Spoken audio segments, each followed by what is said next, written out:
Assalamu alaikum. Arday baan ahay, magacayga waa Sacad Cabdi. Ik studeer management, economie en recht op de hogeschool in Rotterdam. Waarom ik dat gekozen heb? Omdat je alles dus krijgt, management, economie en recht. En omdat ik dat ooit later wil gebruiken voor bijvoorbeeld het beginnen van een bedrijf. Ik kom ook naar 9/11 kick-off van Arday Netwerk in Holland in Rotterdam. See you there.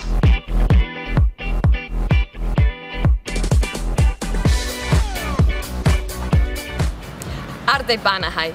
Mijn naam is Mouna Ibrahim. Ik studeer bestuurskunde hier op het Haagse Hogeschool.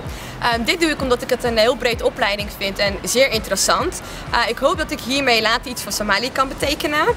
9 november 9/11 ben ik zeker weten aanwezig op de Arday Student Network in Rotterdam in Holland.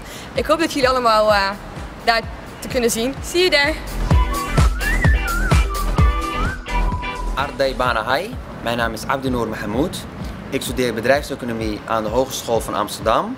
Dit doe ik omdat ik het erg leuk vind om bezig te zijn met cijfers. En in de toekomst wil ik graag mijn steentje bijdragen aan het herstel van de Somalische economie. En op 9/11 ben ik aanwezig bij de kick-off van Arday Network. See you there! Arday Banahai, mijn naam is Faisal Abdallah. Afgelopen zomer ben ik afgestudeerd voor mijn mbo-opleiding juridische medewerker. Momenteel studeer ik op het HBO, het Haagse Hogeschool maatschappelijk werk.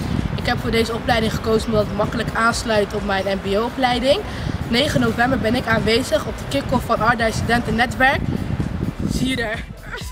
Arday Banahai. Ik ben Samantha. Ik studeer CMV. Dat is culturele en maatschappelijke vorming. Ik doe dat aan Hogeschool Rotterdam. Een reden waarom ik voor deze studie heb gekozen is omdat Somaliërs zoveel veranderingen hebben meegemaakt de afgelopen 100 jaar. Dat ik het gevoel heb dat we niet meer weten wie we zijn. Want we zijn van nomaden naar grote steden gegaan, naar burgeroorlogen. En nu zijn we weer nomaden, maar dan op globaal niveau. Ik denk, ik hoop ook sociologie te gaan studeren nog. En ik denk dat we daar wel iets aan kunnen hebben, zeg maar. Even uitzoeken wie zijn we nu en waar zijn we mee bezig.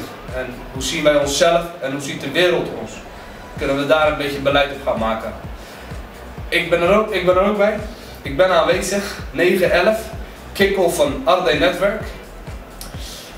En ik zeg altijd, South Kanagana, Somali way yo, Sinchigega Dada Shadu, Somali way yo, Samaiskega Adeni, Somali way yo. Ik ben een Somaliër. Peace.